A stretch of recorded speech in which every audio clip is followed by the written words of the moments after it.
네, 오늘 이제 본문에 대해서 제가 1시간 교재를 했었습니다.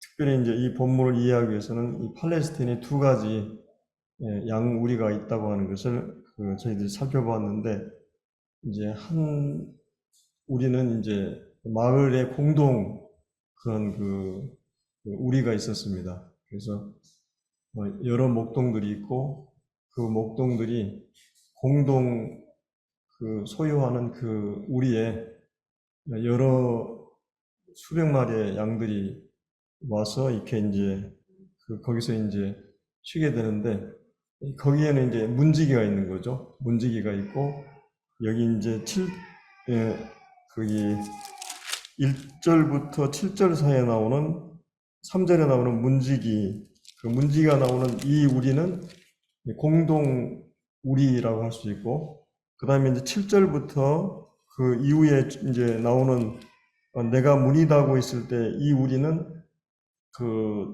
이렇게 이제 2, 30마리 이렇게 개인의 어떤 개인의 우리. 그래서 거기는 이제 이렇게 돌담이나 나무로 이렇게 뺑돌레 우리를 만들고, 거기에 이제 목자들이 이제 문에 이제 누워 있으면 그게 문이 됩니다. 목자가. 그래서 이제 외부의 어떤 이리가 들어올 때도 반드시 그 문을 통과해야 되고, 밖으로 나갈 때도 반드시 문을 통해서 양들이 나가기 때문에, 예수님이 문이라고 했을 때는 예수님을 통해서만이 이제 보호가 될 수도 있고, 또 문으로 들어갔다 나갔다 할 수가 있는 거죠. 그래서 이제 이런 두 가지 우리를 생각하면 주님이 이제 이 비유를 쭉 설명해 주고 계시는데요. 일단 이제 10장 1절부터 6절까지에는 이제 주님과 우리의 관계에서 목자와 양의 관계를 이 비유를 이렇게 말씀을 하셨고, 거기에 대한 반응이 6절에 나오죠.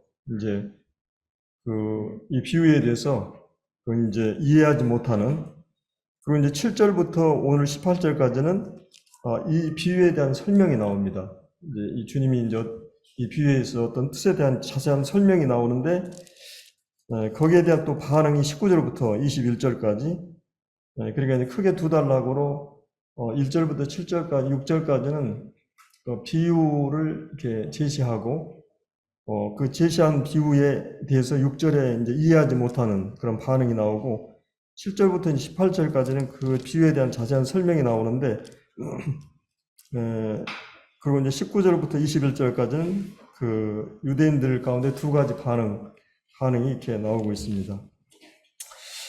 저희들이 이제 전주에 제가 살펴보았던 9절 10절에 나오는, 이제 주님은 우리에게 두 가지, 우리를 구원하기 위해서 오셨고, 또 이제 구원받고 나서 들어가고 나오면 꼴을 얻는, 10절에도 같은 말씀인데, 도적이 오는 것 도적자라고 죽이고 멸망시키는 뿐이요, 내가 온 것은 양으로 생명을 얻게 하고, 그러니까 구원받게 하고, 또 구원받고 나서 더 풍성히 얻게 하려 하는 것이다.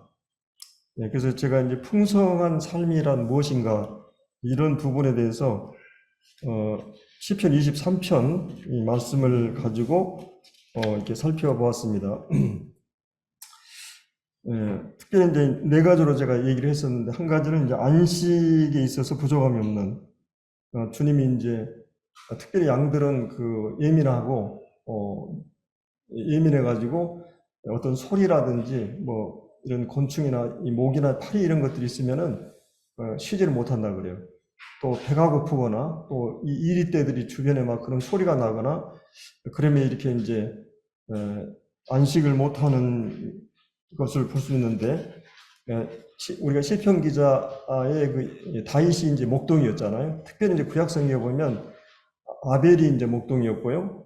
또 야곱도 이제 나반 삼촌에 가서 이제 목동 생활했고, 또 이제 다윗이나 모세, 요셉 이런 분들이 다 구약 성경에 보면 목동 생활을 했고, 그래서 구약 성경에는 상당히 목자와 양의 관계에서 예수님과 우리의 관계를 많이 이렇게 말씀하고 있는 것을 이제 볼 수가 있습니다. 그래서 이제 특별히 우리가 잘 아는 이제 시편 23편은 아주 유명한 말씀이죠. 다른 말하면 내가 이제 부족함이 없다.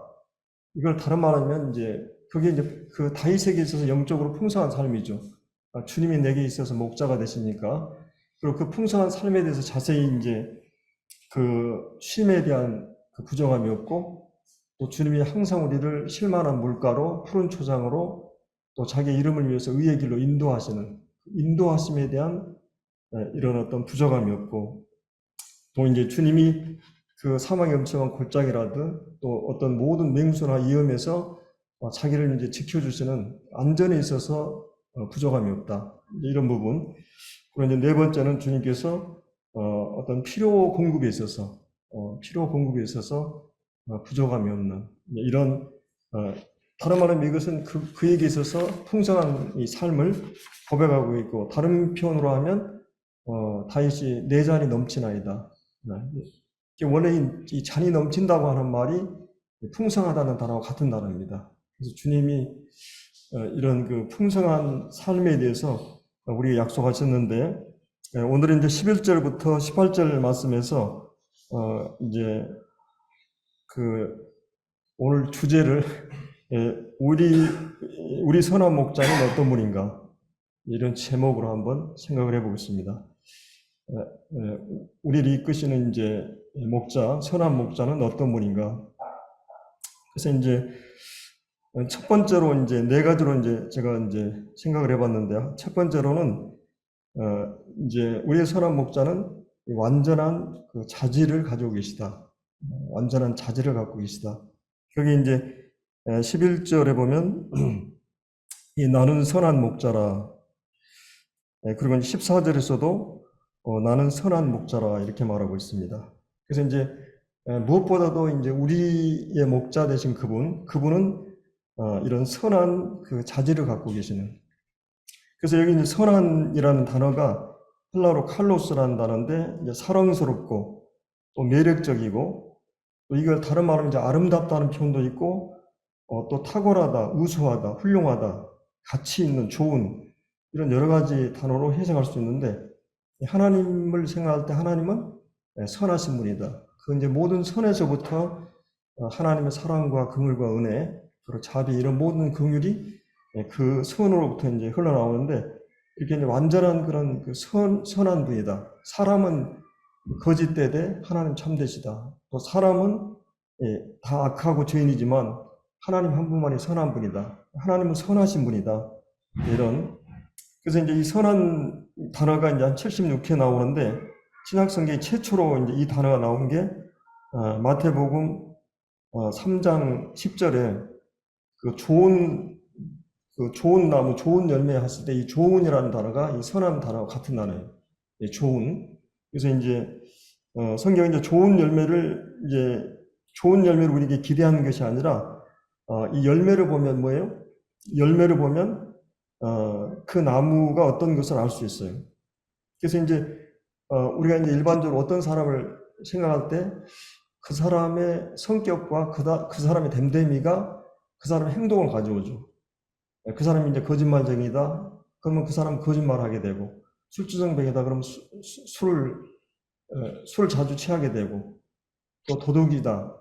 아니면 그 사람이 어떤 사람이라고 하는 것은 그 사람의 그런 괴가 여건이 되면 바로 그게 튀어나온 것처럼 좋은 나무는 좋은 열매를 맺음으로써 그 됨됨이나 성격을 드러내는 거죠. 그러니까 예수님은 어떤 분인가 했을 때 예수님은 선하신 분이다. 그 선하신 분이기 때문에 그 선한 열매나 선한 행동이 그의 전생에서 이제 드러난 걸 볼 수 있습니다. 그래서 이제 여기에 다른 목자들과 이제 대비가 되는데, 다른 목자들은 선한 목자가 아니다. 여기 이제 12절에 보면 삭군 목자에 대해서 나오는데, 그는 목자도 아니고 양도 재앙이 아니다. 그래서 이리가 오는 것을 보면 양을 버리고 달아나나니 이래가 양을 물어 가고 또 해치느니라. 이 달아나는 것은 그가 삭군인 까닭에 양을 돌보지 아니함이라. 그래서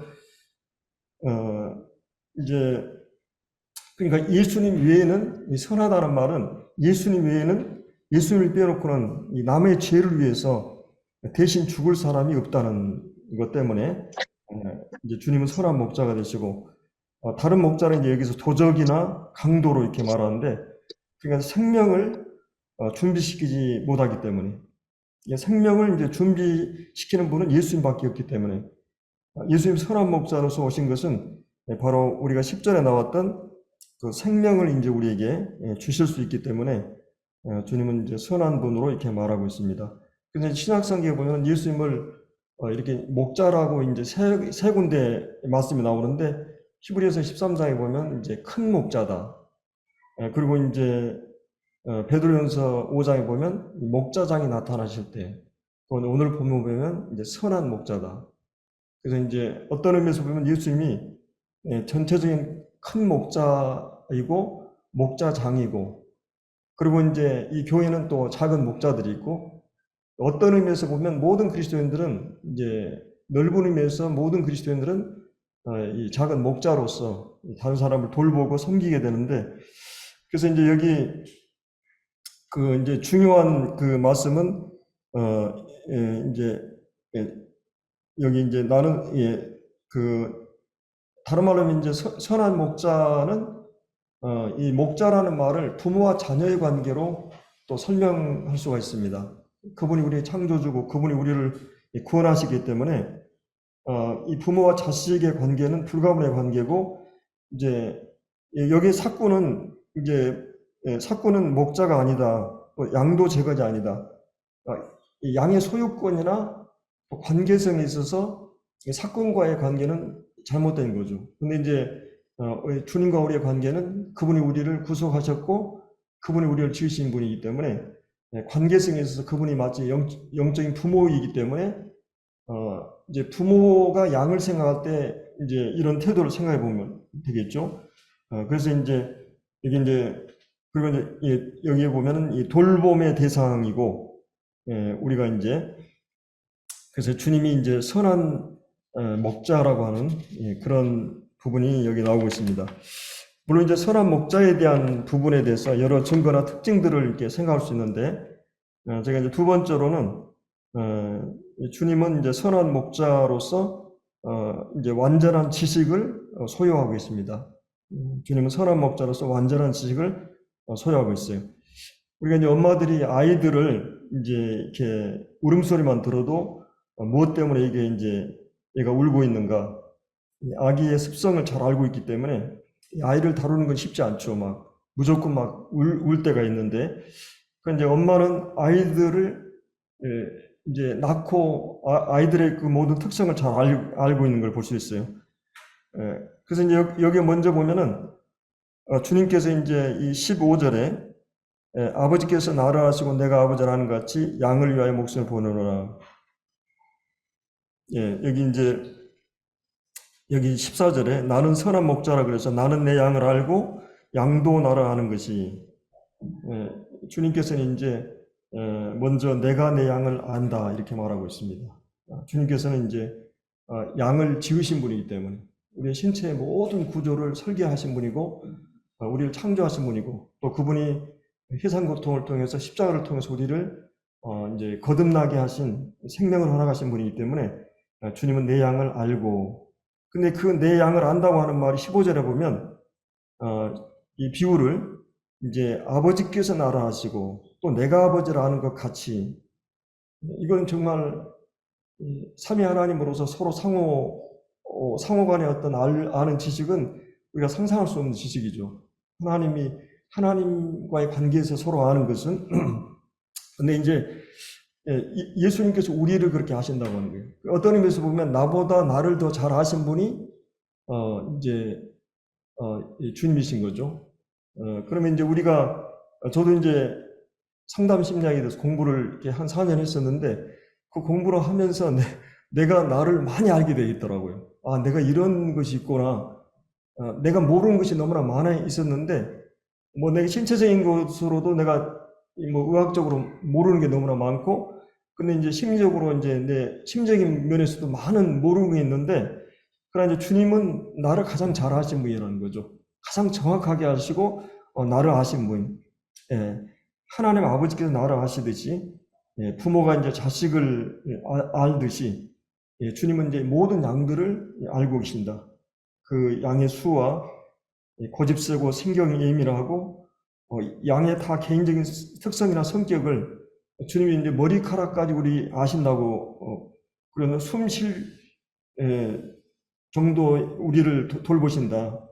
그래서 자신의 피로 부족한 자들이기 때문에 연약성이나 병약하고 또 이제 이런 겁이 많고 참견하기 좋아하고 잠이 많고 또 용감하기도 하고 상처가 있고 이런 모든 부분에 대해서 두려워하는 양, 다들 양들이 특성이 있는데 그 양들의 모든 것들을 주님은 가장 잘 아신다. 그래서 이제 우리가 이제 주님이 무엇보다도 하나님으로서 우리를 아실 뿐만 아니라 주님이 육신을 입고 오셔서 우리와 같이 한결같이 시험을 받으시고 우리의 모든 것을 아시는 시험의 경험을 통해서 그래서 이제 이런 경험으로 우리를 깊이 알고 계시고 히브리서 2장이나 4장 주님이 이제 우리의 모든 것을 아시는 부분을 이렇게 얘기하고 있죠. 우리의 체질과 우리의 죄성과 악한 성품이나 또 이런 모든 것을 주님 고난을 통해 순종을 배우시기도 하고 한결같이 시험을 받되 죄는 없으시다. 주님은 이제 우리의 모든 것을 가장 잘 아신다. 우리는 이제 주님이 우리를 모른다고 생각하는데 주님이 가장 잘 안다. 인간의 가장 힘든 일은 자기 자신을 아는 일인데 주님께서는 나를 만드시고 나를 가장 정확하게 아시고 니고데마나 소가생 여인에 대해서 우리의 과거나 현재 미래에 대해서 가장 잘 아신 분이 우리 주님이다. 마태나 삭개오 그들의 이름을 다 알고 계셨고 그들의 모든 걸 알고 계셨던 것을 성경에 볼 수 있습니다. 이제 가끔 우리가 이제 어려울 때 이 어머니를 부르잖아요. 왜 그러겠어요? 어머니는 내 모든 것을 진정으로 알기도 하고 내 고통을 함께 해주는 분이기 때문에 가장 정확히 아는 분이기 때문에 우리는 어떤 가장 어려우고 힘들 때 어머니를 부르게 되는데 우리가 이제 양의 피로를 아시고 어떻게 하면 행복한 원리 이런 모든 것을 이 주님이 잘 알고 계시다. 주님이 알고 계시다. 근데 또 한 가지는 14절에 나오는 내가 양을 알고 있는데 양도 나를 아는 것이 그러면 이제 우리도 구원받은 성도들도 예수님에 대해서 하나님 아버지에 대해서 양도 나를 안다 이렇게 말하고 있어요. 내가 아버지를 아는 것 같이 물론 이제 우리 주님처럼 아버지 하나님을 충분히 알 수 있는 건 아니죠. 그래 이제 그 에베소서 1장에서도 하나님 아버지를 알게 해달라고 지혜와 계시의 영을 통해 하나님을 알게 해달라고 또 이제 3장에서도 보면 이 능히 하나님의 그 지식을 능가하는 그 하나님의 사랑을 알고 또 넓이와 길이 어떠함 깨달아 하나님 충만하라 이제 하나님을 알도록 기도하는 면이 있죠. 그러니까 예수님이 이 땅에 오셨을 때 유대인들이 예수님을 거절했잖아요. 그때 이제 예수님께서 그 지혜롭고 슬기 있는 자들을 숨기시고 어린아이 같은 어떻게 보면 이제 예수님 오셨을 때 12 제자들이나 또 뭐 시몬이나 안나나 요셉, 마리아, 사가나 엘리사벳 이런 경건한 무리들이 있었어요. 바로 이제 그들에게 자신을 계시한 거죠. 세상적으로는 그들이 화려하고 막 위대한 사람들이 아니었지만 주님이 그들에게 자신을 계시하셨습니다. 그 양들은 우리 주님을 알았고 자기가 내가 아버지와 아들의 뜻대로 계시를 받은 자면은 아들을 아는 자가 없다. 그래서 이제 성령을 통해서 우리에게 하나님의 어떤 분과 계시해 주시고 영적인 눈을 뜨게 했기 때문에 이제 우리는 하나님은 우리 주님을 알게 되는 거죠. 그래서 우리가 또 이제 주님을 위한 작은 시련이나 고난 이런 가운데 주님이 이제 하나님의 사랑을 또 부어주시고 체험하게 하시기도 하고 또 우리가 이제 주님의 일을 사역하고 봉사하는 부모 입장에 가보니까 부모님의 마음을 이제 우리가 이해하고 알듯이 우리가 이제 하나님을 알아가게 되는. 그래서 이제 이 생명을 얻은 이 특징은 아버지께서 나를 알듯이 또 내가 아버지를 알듯이 이제 주님이 목자가 양을 알고 양이 안다. 그래서 이제 우리가 잘 아는 요한복음 11장에 나오는 우리의 이제 영생을 우리에게 주셨잖아요. 그래서 이제 같은 이제 우리가 인간에게 인격 생각하고 또 이런 모든 지성과 이성과 인식, 사고 이런 모든 것이 있지만 결국은 이제 어떤 전기가 이제 차단되고 분리되고 또 전화가 이제 차단된 것처럼 한 가지로 죽어서 분리된 상태에 있기 때문에 우리 하나님과 교통할 수 없고 하나님 알 수 없었는데 이제 생명이 주어지면서 전기가 통화가 되고 또 이제 전파가 통화되면서 하나님과 우리의 관계가 개선이 되면서 이제 우리가 하나님을 알게 되고 하나님이 우리에게 은혜를 주신 것들을 이제 성령을 통해서 조금씩 알아가는, 그래서 이제 주님의 음성을 들을 수 있는, 말씀을 분별하고 깨달을 수 있는, 이제 우리가 하나님을 알고 하나님 우리를 아는 이제 이런 관계가 되었다고 하는 것입니다. 그리고 이제 세 번째로는 우리의 선한 목자는 여기 이제 보면은 완전한 선한 목자 완전한 희생을 보여주고 있습니다. 완전한 희생. 거기에 보면은 이제 11절에 보면 선한 목자는 양들을 위해서 목숨을 버린다. 그리고 이제 거기 이제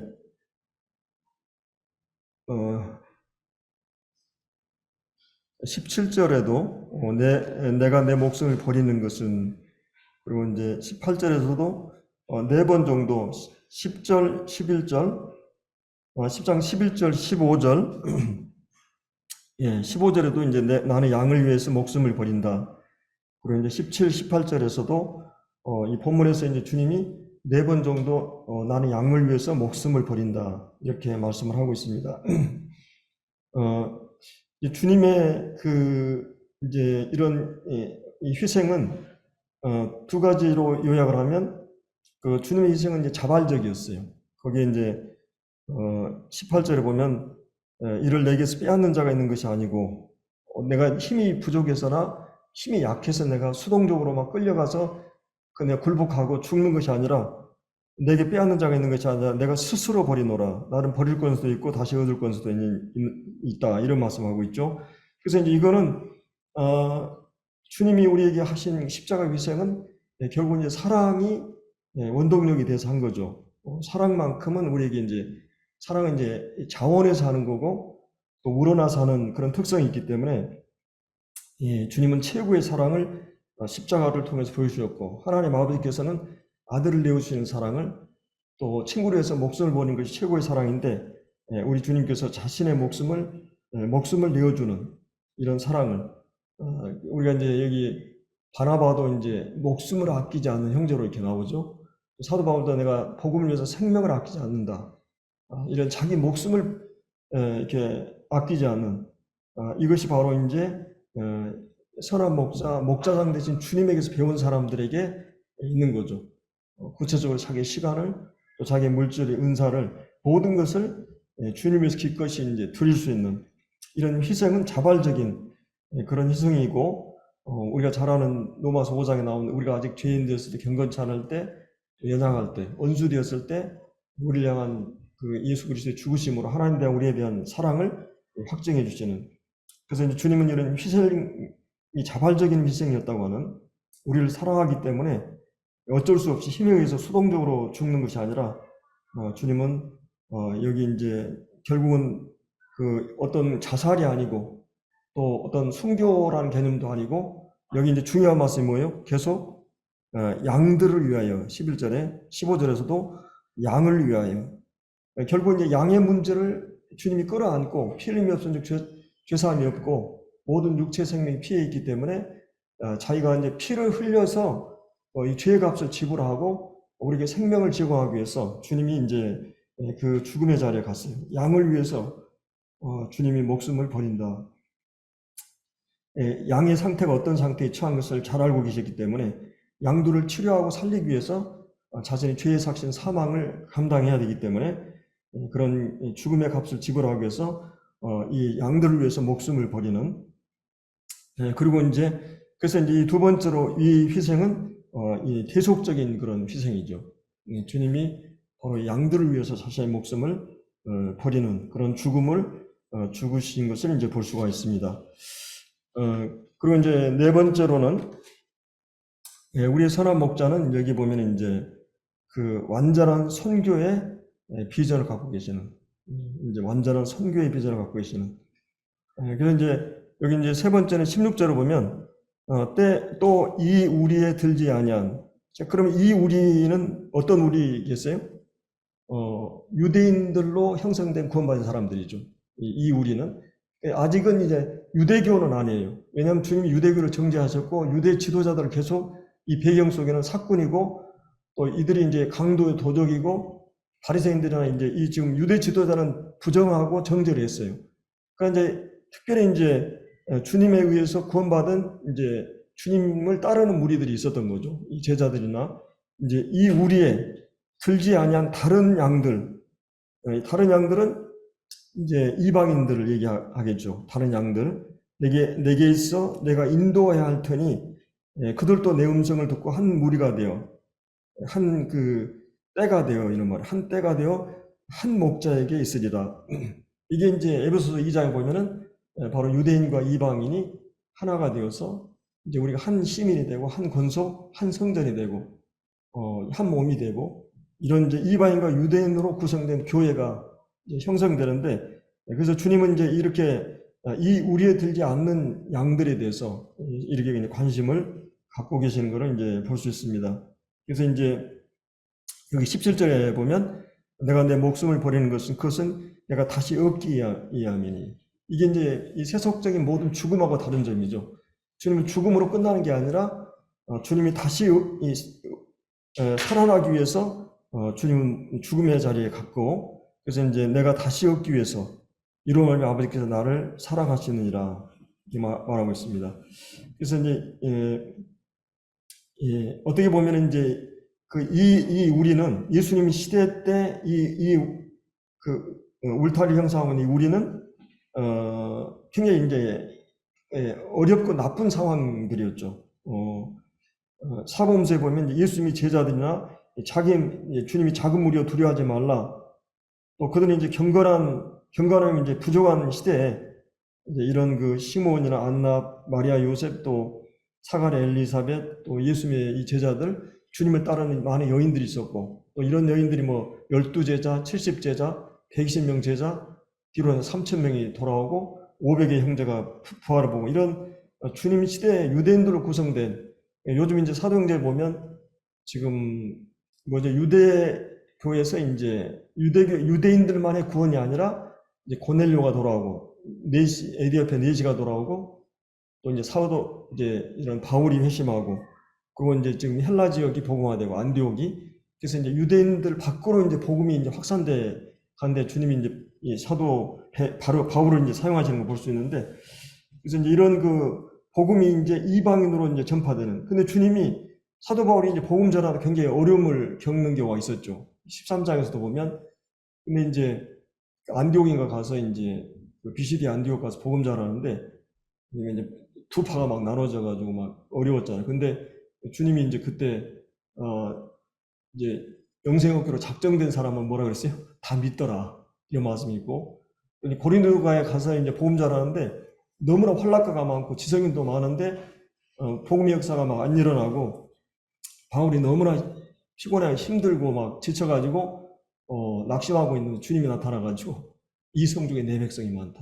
네가 담대히 복음을 전하라. 주님이 나타나가지고 그런 말씀을 환상 가운데 하신 걸 볼 수 있습니다. 그래서 이거는 이제 주님이 얘기했던 지금 너희는 가서 모든 족속으로 제자를 삼아라. 왜? 모든 족속 천하에 가서 복음 전하라. 예루살렘 온 유대와 사마리아 땅 끝까지 전하라.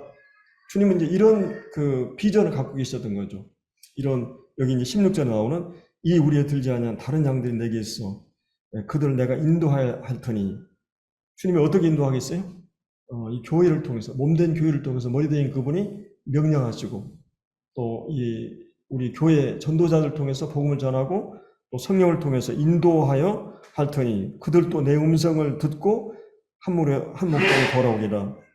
그래서 우리가 이제 부지런히 씨를 뿌리고 기도로 씨를 뿌리고 또 전도제로 씨를 뿌리고 또 입으로 삶으로 계속 씨를 뿌려서 눈물 흘리며 씨를 뿌리면 주님이 이제 기쁨으로 단을 거둔다고 그랬기 때문에 그래서 이제 이런 이 자의적 숭배, 성전이나 율법이나 이런 유대교 이 만연한 그 자기 속이나 옳은 대로 행동하는 가장 맹렬한 예수님을 대적했던 그 시대에도 주님은 이렇게 주님의 무리가 있었고 또 무리들이 있었는데 또 다른 무리들, 다른 양이 내게 있다.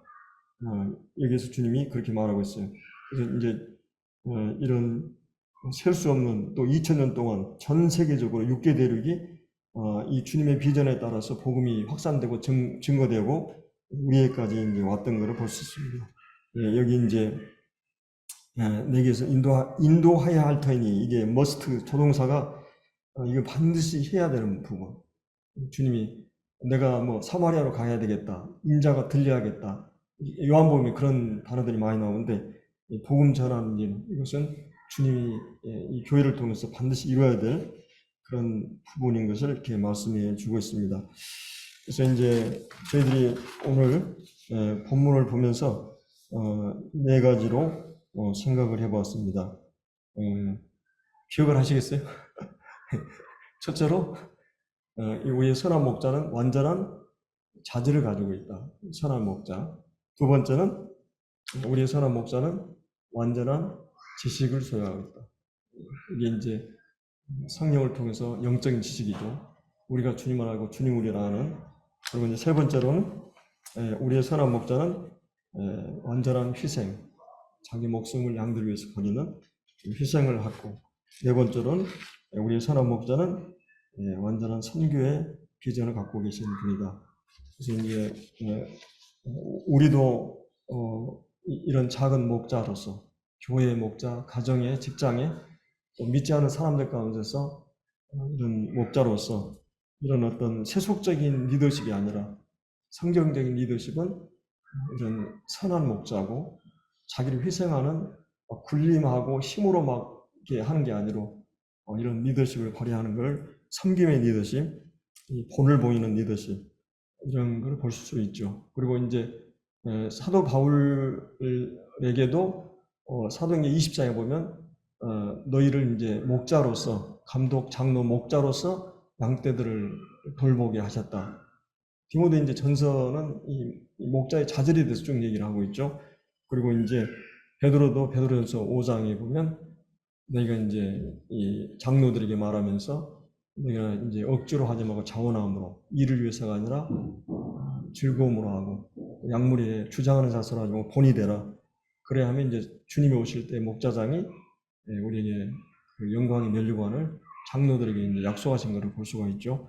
그래서 우리가 이런 그 선한 목자의 뜻을 따라서 우리가 주님의, 그러니까 그 베드로도 그렇고, 베드로도 주님 마지막 그 요한복음 20장에 분부하면서 뭐라 그랬어요?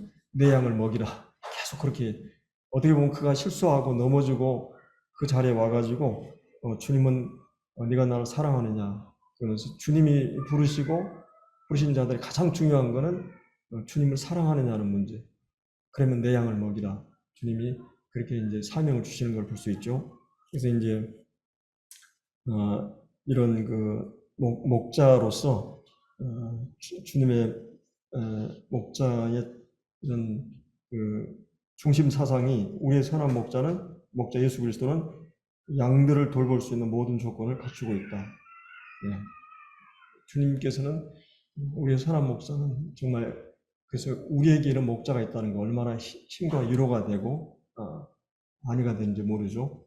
그리고 이제 우리도 이런 선한 목자의 본을 받아서 이런 선한 목자로서 삶을 살아야 되겠습니다. 기도하고 마치죠.